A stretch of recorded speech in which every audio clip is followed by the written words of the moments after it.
All right, Matthew 16, and our text tonight will be in verses 13 to 20, and we're covering the same text that we covered 2 weeks ago because we got through half the sermon, and so this is kind of part 2. We've been walking through the gospel according to Matthew, and tonight we continue in Matthew 16, verses 13 to 20. If you're able and willing, let's stand together. We'll read our text and begin. In Matthew 16, verse 13, when Jesus came into the coast of Caesarea Philippi, he asked his disciples, saying, "Whom do men say that I, the Son of Man, am?" And they said, "Some say that thou art John the Baptist, some Elias, and others Jeremiah, or one of the prophets." He saith unto them, "But whom say ye that I am?" And Simon Peter answered and said, "Thou art the Christ, the Son of the living God." And Jesus answered and said unto him, "Blessed art thou, Simon Bar-Jonah, for flesh and blood hath not revealed it unto thee, but my Father which is in heaven. And I say unto thee that thou art Peter, and upon this rock I will build my church, and the gates of hell shall not prevail against it. And I will give unto thee the keys of the kingdom of heaven, and whatsoever thou shalt bind on earth shall be bound in heaven, and whatsoever thou shalt loose on earth shall be loosed in heaven."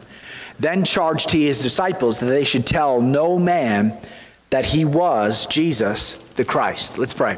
Father, thank you for your grace and your word. Thank you for allowing us to meet together in the middle of the week. I pray for your glory to be seen in the text. I pray for the good of your people. I pray that you'd help me to communicate your word passionately and accurately, and I pray that you would help us to leave this place to be doers of your word and not hearers only. Our hearts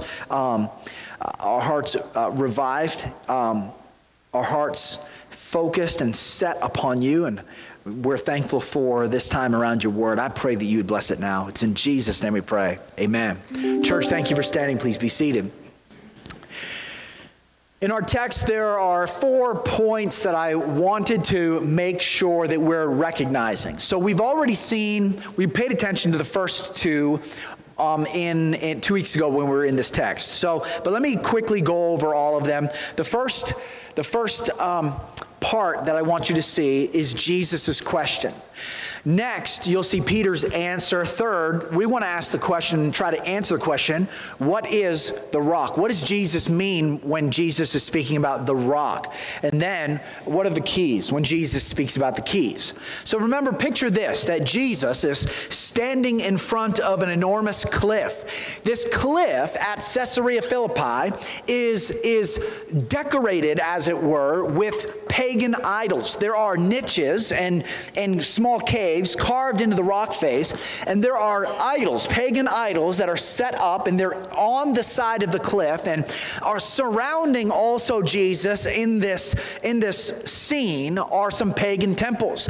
This is where Jesus finds himself at Caesarea Philippi, and known to the first century Jew as the gates of hell. Jesus is standing in front of an enormous rock wall, and the place he's standing is considered or called or nicknamed the gates of hell. And this is what Jesus is doing as he is arrived at Caesarea Philippi. He's standing in front of this place of pagan worship and idolatry, and he tells us that the gates of hell will not prevail against his church. Jesus begins by asking the question, "Who do men say that I am?" And the answer they give is, some say that you're John the Baptist. You are an eccentric preacher. You are outside of the norm. You are not under the jurisdiction or the authority of the Pharisees or the Sadducees. You are. Some think that you're John the Baptist. Others think that you're Elijah. You are an incredible miracle working prophet. You have come and you are healing lepers. You are raising dead children to life. You are Elijah, and some say that you're Jeremiah. You're like the weeping prophet. You have a heart for this city, Jerusalem. You love these people. Some say you're John the Baptist. Some say you're Elijah. Some say that you're Jeremiah. And Jesus then asks the question, but whom do you say that I am? This is the fundamental question of a life. Who do you say Jesus is? Never mind what everybody else says, but who do you say that he is? Who do you say that I am? This is the fundamental issue of life. And here's Peter's answer. Peter answers, thou art the Christ, the Son of the living God. Jesus hears Simon Peter answer, blessed art thou, Simon Bar-Jonah, for flesh and blood hath not revealed it unto thee, but my Father which is in heaven. So Peter answers, you are the Christ, you are the Messiah, you are the Son of David that was promised. You are the Christ, you are the Son of the living God, you are the God-man. And Jesus says, flesh and blood hath not revealed it unto thee. So there's a few ways we can look at this phrase. When Jesus says, blessed are you, Simon Bar-Jonah, flesh and blood haven't revealed this to you. In one sense, Peter did not come to this understanding of who Christ is simply by spending time with Jesus. Flesh and blood did not reveal it. You did not come to this realization that I am the Christ, the Son of the living God, that I am the God-man. You didn't come to that realization because I'm here in the flesh with you, because I'm spending time with you, because Jesus looks like any other man. There is nothing on the outside that's going to give any indication that Jesus is the Messiah, the Son of God. He looks like every other man. Even the miracles themselves. Sometimes we want to say, well, look, he is God. Look at the miracles. But that's probably the reason why some thought he was, Elijah. Elijah was a miracle working prophet. Do the miracles in and of themselves clearly prove that Jesus is God? And the answer has to be, if we're going to answer it honestly, no, it doesn't prove that Jesus is God just because Jesus worked miracles. Is Jesus the only person to ever cleanse the leper? No, he's not. Is he the only prophet to ever raise someone from the dead? No, he's not.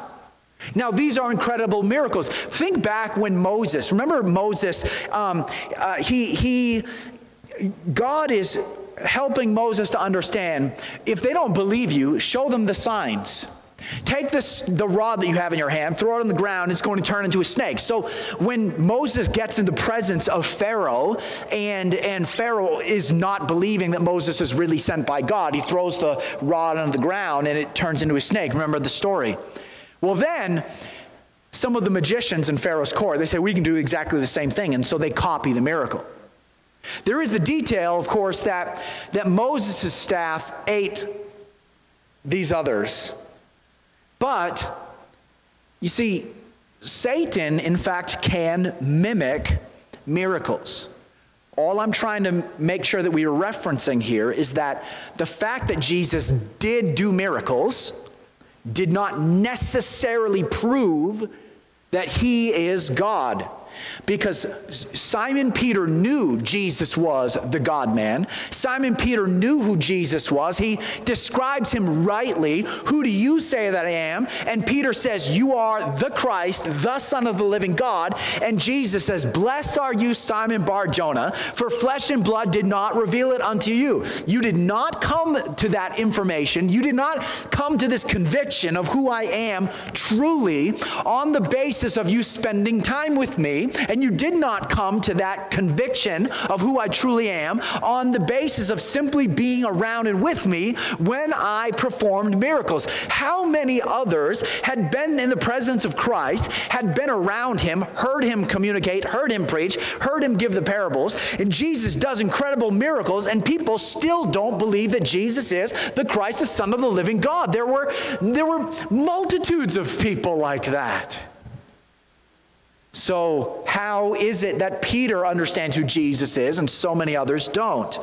Blessed are you, Simon Bar-Jonah, for flesh and blood have not revealed it unto thee, but my Father which is in heaven. How did Peter come to the true understanding of who Jesus was? Now, did the miracles help? Yes. Did spending time with Jesus help? Yes. But spending time with Jesus in the flesh and watching Jesus work miracles was not in and of itself enough for Peter to realize Jesus' true identity. There was something that Peter needed in order for Peter to come to that realization that Jesus is the Christ, the Son of the living God. And what did he need? He needed a revelation from God. He needed God to reveal that truth to him. Blessed are you, Simon Bar-Jonah, for flesh and blood hath not revealed it unto thee, but my Father which is in heaven. Church, today, every person you preach the gospel to needs that kind of revelation. They need God to do a work that just simply being introduced to Jesus from the testimony of another believer isn't enough. There is a supernatural work that God must do if this person is going to be transferred from darkness to light, from death to life. This person needs a miracle from God. Let's, if you would, go with me to 2 Corinthians chapter number 3. Remember, Jesus asked, who do you say that I am? And Peter says, thou art the Christ, the Son of the living God. And Jesus there he responds with, blessed are you, Simon Bar-Jonah, for flesh and blood did not reveal it unto thee. You didn't come to this because you're smarter than the rest. But you came to this because my Father from heaven has revealed it to you. Seeing Jesus rightly is a special grace of God. 2 Corinthians chapter 3, let's start in verse 5, and we'll read all the way down to 15, okay? Not that we are sufficient of ourselves to think anything as of ourselves, but our sufficiency is of God. So let's pause for a moment. Let's try to get the context here. The Apostle Paul, writing to the church of Corinth, and he's saying that we, as apostles, the ministers of God, are not sufficient of ourselves to think anything as of ourselves, but our sufficiency is of God. So we are speaking the word of God, not because we're sufficient of ourselves to speak the word of God, but God is enabling our sufficiency to declare the truth of the gospel. Our sufficiency is of God. Verse 6. Who also hath made us able ministers of the New Testament. They're not able ministers because they are naturally gifted, although they may be naturally gifted. But they are able ministers because it is God who has made them able ministers of the New Testament, not of the letter, but of the Spirit. For the letter killeth, but the Spirit giveth life. Make mental note of that. Verse 7. But if the ministration of death, written and engraven in stones, was glorious, so that the children of Israel could not steadfastly behold the face of Moses for the glory of his countenance, which glory was to be done away. Pause. Let's wrap our minds around what Paul is arguing right now. Paul is saying, we're delivering to you the very word of God, not because we are sufficient, we are not. But we are delivering to you the very word of God because God has made us able. And here we are able ministers because of the Spirit of God, able ministers of the New Testament taking the Old Testament, interpreting it rightly because, well, Paul calls the ministration of death written and engraven in stones. What's he talking about? What's he referencing? He just called the Decalogue, the Ten Commandments, he just referenced it as the ministration of death. Now, the Apostle Paul has spoken about the law in great length in so many of his letters. And I've not really seen Paul use this kind of phraseology for the law. And so let's pause for a moment. Let's help us to understand. Paul is not opposed to the law of God. He's in favor of the law of God. He loves the law of God. He sees the law of God as being holy and righteous and good and just. Why does he call it the ministration of death? The reason he's calling it the ministration of death is he's talking about the law in the same sense that he was in kind of the middle of Romans chapter 3, where he says that the law was given so that the offense might abound. Because of the law, we realize that we're sinners. The law is the thing that shows you that you're condemned because you're a lawbreaker. So who also hath made us able ministers of the New Testament, not of the letter but of the Spirit? For the letter killeth, but the Spirit giveth life. But if the ministration of death written and engraven on stones was glorious, so that the children of Israel could not steadfastly behold the face of Moses, if this was a beautifully wonderful thing, that they couldn't behold the face of Moses for the glory of his countenance, which glory was to be done away. So the glory of that moment was temporary. How shall not the ministration of the Spirit be rather glorious? For if the ministration of condemnation be glory, much more doth the ministration of righteousness exceed in glory. When the Decalogue was given, it was glorious. That glory faded. But the glory of the covenant of grace is everlasting. It excels the glory of the law because, well, Paul tells us in Romans chapter 8 that by the law of God, no flesh is justified. And so he continues to argue in 2 Corinthians chapter 3 here. In verse 11, for if that which is done away was glorious, much more that which remaineth is glorious. Seeing then that we have such hope, we use great plainness of speech, and not as Moses, which put a veil over his face, and the children of Israel could not steadfastly look to the end of that which is abolished, but their minds were blinded. For until this day remaineth the same veil, untaken away in the reading of the Old Testament, which veil is done away in Christ. Verse 15, but even unto this day, when Moses is read, the veil is upon their heart. Okay, he uses the veil that Moses put over his face as a kind of object lesson to say that even today, when these Jewish doctors, these Orthodox Jews, when they read Moses in the synagogue, there is a veil over their heart. They cannot see what is rightly in the text. They don't recognize that the scripture is about Jesus. Like when Jesus says, search the scriptures, for in them you think you have eternal life, but these are they which testify of me. They don't see Jesus in the Old Testament. And Paul is saying that we are not seeing Jesus in the Old Testament because we're smarter, but rather we're seeing Jesus in the Old Testament. And we're expounding Christ from the Old Testament because we have been made able ministers. God has done a work in our lives.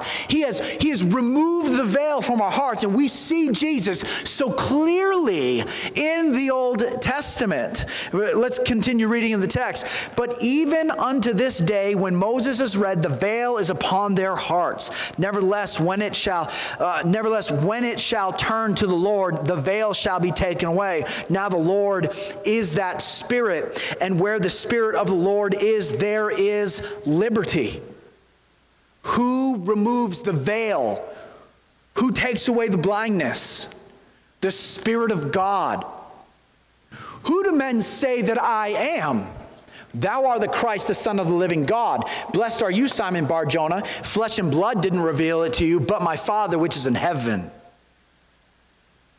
God did a supernatural work to open your eyes, Peter, so you could recognize who I really am. I'm standing right in front of you, but unless God did a work, you would have missed it.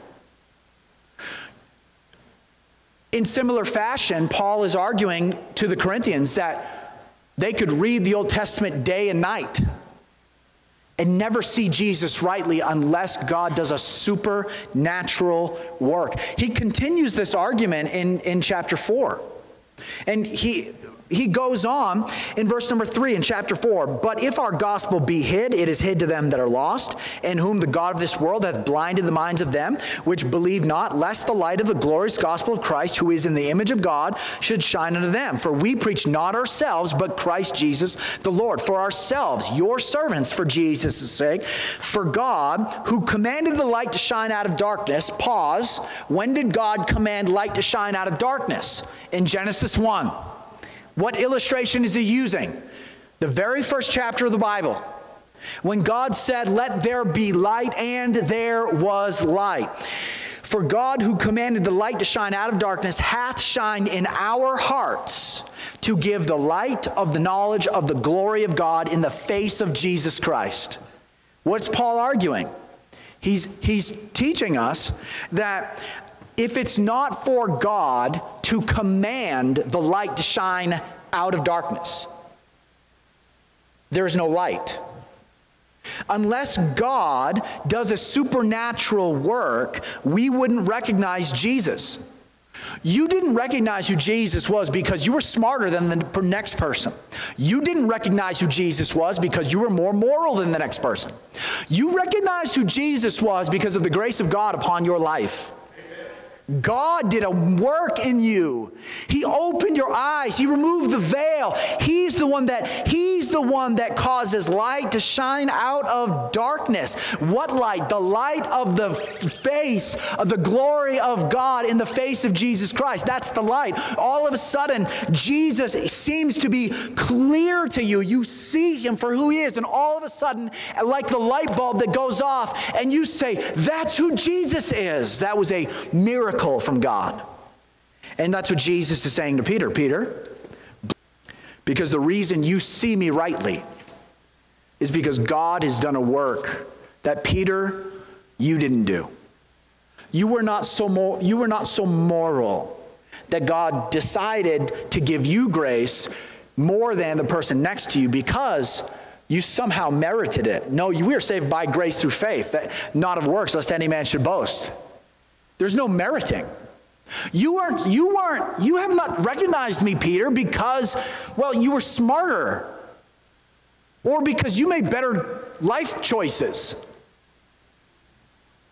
God did a work in you, Peter. You have seen me rightly. Blessed are you, Simon Bar-Jonah, for flesh and blood hath not revealed it, but my Father which is in heaven. Who gets the glory for Peter's faith? God does. Christian, who gets the glory for my faith? God does. Who gets the glory for your faith? God does. God does. I don't give the glory for my faith to my parents. I don't give the glory of my faith even to my pastor. I don't give the glory of my faith, but God gets the glory. And this is what Jesus is saying to Peter. Blessed are you, because you didn't figure this out on your own, Peter. My Father which is in heaven, he's the one that has taught you, and you have learned well. But my Father which is in heaven. And I say also unto thee, that thou art Peter, and upon this rock I will build my church. And as he's standing in front of the gates of hell, and the gates of hell will not prevail against it. So let's ask the question, what is this rock? What does Jesus mean by the rock? Okay, so let's give you three options, okay? The first option is clearly the wrong option, okay? I like to give you the wrong answers first. All right, the wrong answer is this: Peter is the rock. Why do you say it's a wrong answer? Well, it's the Roman Catholic Church's traditional answer. That's why. No, that's not the reason, but it is the wrong answer. So in Roman Catholic traditional teaching, they want to say that Peter is the rock, and upon this rock, or Peter, that Jesus will build his church, and the gates of hell will not prevail against the church that's built upon Peter. And so that's why they want to say, well, Peter is the first pope because he's the rock that Jesus is referring to. Well, Peter is not the rock. That's not the answer here. So let's give our second option. Let's see if we can find a better option than Peter. Because is it possible possible, just at a surface level reading of the text, I suppose it's possible. So is there a better understanding? How about this? Jesus is the rock. And I say also unto thee that thou art Peter. Now in the Greek, if you could read Greek, and I can barely read Greek, all right? The Greek word here for Peter means a pebble. And then he says, and I say unto you, thou art Peter, or a pebble, and upon this rock, as in a boulder. The Greek word for rock is different here than it was Jesus used for Peter, because Jesus isn't saying that Peter's the rock. That's why the word Peter means rock or small rock or pebble, but he uses a different Greek word to reference the rock that Jesus is going to build his church upon. So Peter's not the rock because, well, Jesus uses wordplay often in his teaching. That's exactly what he's doing here. Thou art Peter, you are a pebble, but upon this rock, it really fits well with the general understanding that we have, for example, in Ephesians chapter 2 and verse number 20, where Jesus is the chief cornerstone and the foundation is the apostles and the prophets. Or in Peter's own letter in 1 Peter, as Peter describes the Christians as being living stones that are fit together to form a temple of God. So Peter is a kind of rock. He's a piece of the superstructure of the church, but Jesus is the rock or the cornerstone.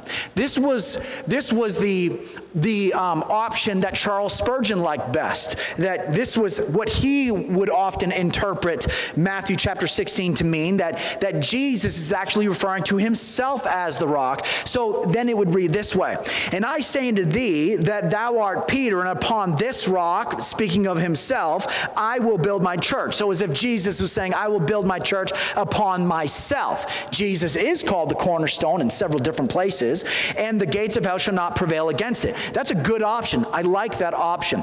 The third option is the one that I like the best. The third option is this: that the rock that Jesus is actually referring to is the confession of faith that Peter just made. In fact, the earliest reference or interpretation of this text that I have found so far to specifically address the question, what does Jesus mean by the rock? What's Jesus referring to as the rock? The earliest reference I can find was John Chrysostom. In Homily 54, John Chrysostom lived around 400 AD, and his interpretation was essentially that when Jesus says, upon this rock I will build my church, Chrysostom is saying that rock was the confession that Peter made. So now the text would read something like this: and I say unto thee that thou art Peter, and upon this rock, or this confession of faith that you have just made, that I am the Christ, the Son of the living God, upon that rock I will build my church. So that the gates of hell will not prevail against it. The church that's built upon the confession of faith that hinges and hangs and is built upon the singular declaration of who Jesus is. That's the option that I think is best. I want to make sure that I say options 2 and 3 are clearly possibilities. And there's a lot of debate over exactly what does Jesus mean by the rock, and that's why tonight I gave you options and told you which opinion is mine. But Jesus is saying, upon this rock I will build my church, and the gates of hell will not prevail against it. The gates of hell, idol worship, pagan idolatry, the secular worldview will not prevail against Jesus' church. Jesus' church will prevail. Jesus' church will survive. Now, Jesus' church could be whittled down, wounded. It's the end of 2020. And in 2020, we've seen a kind of purging happen all throughout American evangelicalism. Pastors of large churches all across America all of a sudden deciding, oh yeah, the Bible doesn't say anywhere that you need to actually meet for worship. Since when? Since when? Like only could privileged American evangelical pastors all of a sudden come up with an interpretation in 2020 that all of a sudden, for the first time in Christian history, the Bible doesn't tell you anywhere that you need to meet for worship. Of course the Bible teaches you that you need to worship. Paul's letters were written to churches, and his letters were meant to be read publicly when the church gathered for public worship. But evangelical leaders want to say, oh, you don't need public worship. I was talking to my brother-in-law earlier today, referencing the fact that Peter writes 1st and 2nd Peter. And oftentimes the assumption is that Peter writes these letters in the middle of Nero's reign. If you know anything about Emperor Nero, right? Did Peter say, you all need to kind of disperse and stop meeting up for church because, well, it's easier for them to capture you, persecute you, and kill you if you're worshiping in public gatherings? You need to stop worshiping in public gatherings because your lives are in danger. Is that what Peter said when there were Christians that were being drug off and cast into arenas to be eaten by lions alive? No. Under very real persecution, Peter wasn't assuming that Christians weren't going to gather for worship. Peter was assuming that these Christians needed to know that God is still on the throne, and so that's why he writes 1st and 2nd Peter to these persecuted churches, because they're continuing to meet. And all of a sudden, well, we don't need to meet. There is a purging that happens, and it's been happening. When all of a sudden you have these new ideas that just pop up out of nowhere because it seems to fit our cultural moment best. But don't worry. No matter what these evangelical leaders will do or don't do, the gates of hell will not prevail against Jesus' church. And what is scary is that if these evangelical leaders don't repent, what are we supposed to make of the facts? Are they churches of Christ or synagogues of Satan? I'll leave that to your judgment. All I know is that the gates of hell will not prevail against his church. It's a promise of God. Now, what are the keys? Matthew chapter 28. I love you, and I was being very gentle for you. Matthew chapter 16, verse number 19. And I will give unto thee the keys of the kingdom of heaven. And whatsoever thou shalt bind on earth shall be bound in heaven. And whatsoever thou shalt loose on earth shall be loosed in heaven. Then charged he disciples that they should tell no man that he was Jesus the Christ.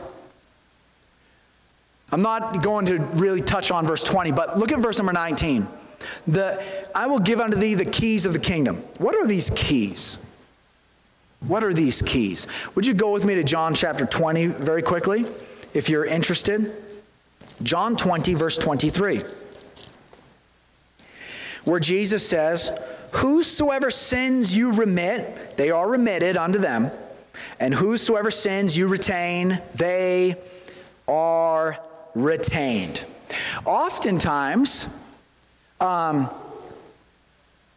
idea of the keys of the kingdom are then connected to texts like this in John, where it says that whosoever sins you remit, they're remitted, and whosoever sins you retain, they are retained.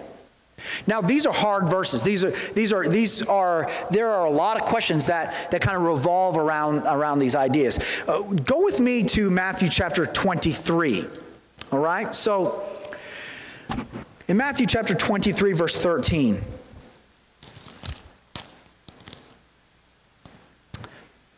so are the keys connected to Jesus saying that whose sins you remit or you forgive, they are remit or forgiven, or whosoever sins you don't forgive, they're not forgiven? And whatsoever is bound on earth, is bound in heaven. What's loosed on earth is loosed in heaven. Are these the keys, right? Matthew chapter 23, verse 13. Jesus says, "But woe unto you, scribes and Pharisees, hypocrites, for you shut up the kingdom of heaven against men. For you neither go in yourselves, neither suffer ye them that are entering to go in." Question. Does it seem like Jesus is in favor of shutting up the kingdom of heaven to men? Now, this is metaphorically speaking because Jesus is condemning the Pharisees. Jesus is not actually teaching that the Pharisees are, in fact, leading the way into the kingdom of heaven, but he says you are shutting up the kingdom of heaven from men. Well, how, if they don't have the keys, are they shutting up the kingdom of heaven from men? Well, Jesus is speaking metaphorically, and I simply want to point out that Jesus is in favor of not closing the doors to the kingdom, but rather opening them wide. Jesus wants the kingdom of heaven to be opened. He wants people to come in. He doesn't want self-righteous people like the Pharisees to close the doors or to shut them so it's more difficult for people to get in, right? Jesus wants us to open, it seems. Now, Matthew chapter 18. Remember, we're in Matthew 16. Look at Matthew chapter 18, verse 15. "Moreover, if thy brother shall trespass against thee, go and tell him his fault between thee and him alone. If he shall hear thee, thou hast gained thy brother. But if he will not hear thee, then take with thee one or two more, that in the mouth of 2 or 3 witnesses every word may be established.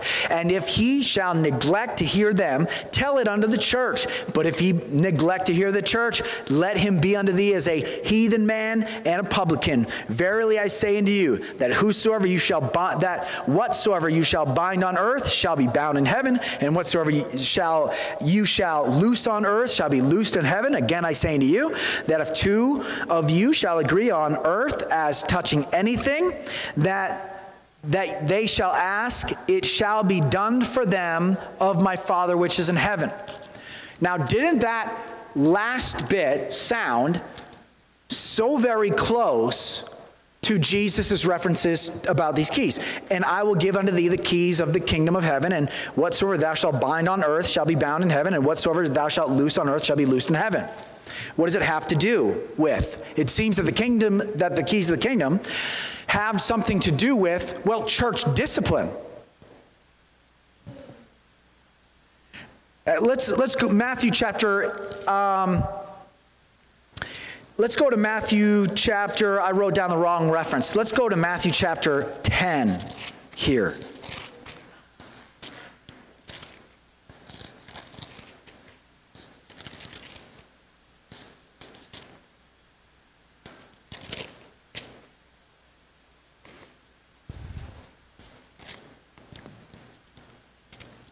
Excuse me, Matthew chapter 9. Pardon me. Remember the 4 men that carried their friend? Remember Jesus is in the house in Capernaum? And remember the man sick of the palsy, he's carried by 4 people, he's let down through the roof. Remember that story? How about in Matthew chapter 9 is that story, in verse number 4, "And Jesus, knowing their thoughts, said, Wherefore think ye evil in your hearts?" Why is Jesus referencing the evil in their hearts? Because Jesus had said, your sins are forgiven. And immediately the Pharisees are offended in their hearts because they believe that Jesus can't forgive sins, only God can forgive sins. Jesus says in verse number 5, "For whether it is easier to say, thy sins be forgiven thee, or to say, arise and walk, but that you may know that the Son of Man hath power on earth to forgive sins, then saith he to the sick of the palsy, arise, take up thy bed, and go into thy house." Did Jesus try to correct their understanding of forgiving of sins? Were the Pharisees correct that only God can forgive sins? Yes. That's the point. That's what Jesus is referencing. The reason I'm able to say to this man sick of the palsy, rise up and walk, and the reason I can equally say to him, your sins are forgiven to you, is because I am in fact God incarnate. Now it's subtle, but it's there. This is what Jesus is communicating. So let's go back to our text in Matthew 16, because what I'm trying to get at is, do we as the church now have the power? Do the keys of the kingdom mean that I am the one that's actually forgiving men's sins? And I will give unto thee the keys of the kingdom of heaven, and whatsoever thou shalt bind on earth shall be bound in heaven, and whatsoever thou shalt loose on earth shall be loosed in heaven. Do I, as a pastor, and us as a congregation, do we have the power, do we have the keys of the kingdom to forgive men's sins? No, church, only God does that in a way that is saving. Now, you and I do forgive sins all the time. In fact, in that text that sounds very much like the keys passage in Matthew chapter 18, right after Jesus says, whatever you bind on earth is bound in heaven, loosed on earth is loosed in heaven, then Peter's going to ask the question, well, how many times do I need to forgive my brother? And Jesus' answer is, keep forgiving your brother. Church, do we have the right and the power to forgive people of sins? Yes. And we ought to do it often. And we ought to be generous with our forgiveness.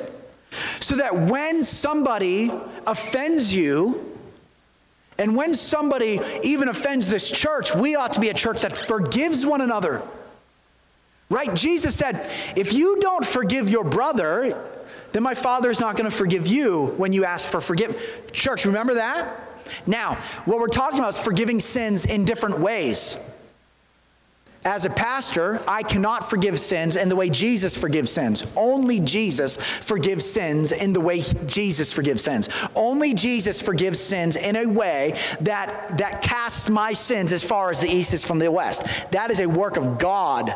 But as a pastor, it is my responsibility and my privilege to forgive people for coming to me and saying, Pastor, I have sinned against you. I have sinned against the church. I sinned against the Lord. Please forgive me. And the response is, you are forgiven. Right, church? And that's your response when people come to you and ask for forgiveness. Are we forgiving sins? Yes. What's the keys of the kingdom have to do? Binding and loosing, forgiving sins. But not in the sense that like we are the ones that are giving people entrance into heaven, but the kingdom of heaven, right, that Jesus keeps saying is upon you. There is a sense in which the kingdom of heaven is the church of the living God. And we are forgiving sins, but not salvifically. We're forgiving sins in a relational way. Are you with me? Because there are Christian traditions that they want to now take that text and they want to say, oh, it's the church. And unless you're a part of the correct church that is the only denomination, that is the church that was founded upon Jesus, that was founded upon Peter, unless you're part of that church that was founded upon Peter, the rock, you don't have the keys. And if you don't have the keys, you can't get into the kingdom. And by the way, unless you repent of your Protestantism and you joined the mother church, guess what? You are on your way to a devil's hell because, well, we have the keys and we don't like the Protestants very much. We're not letting you into the kingdom. Now, that was a pretty simplistic kind of oversimplification of Roman Catholic idea, but nonetheless,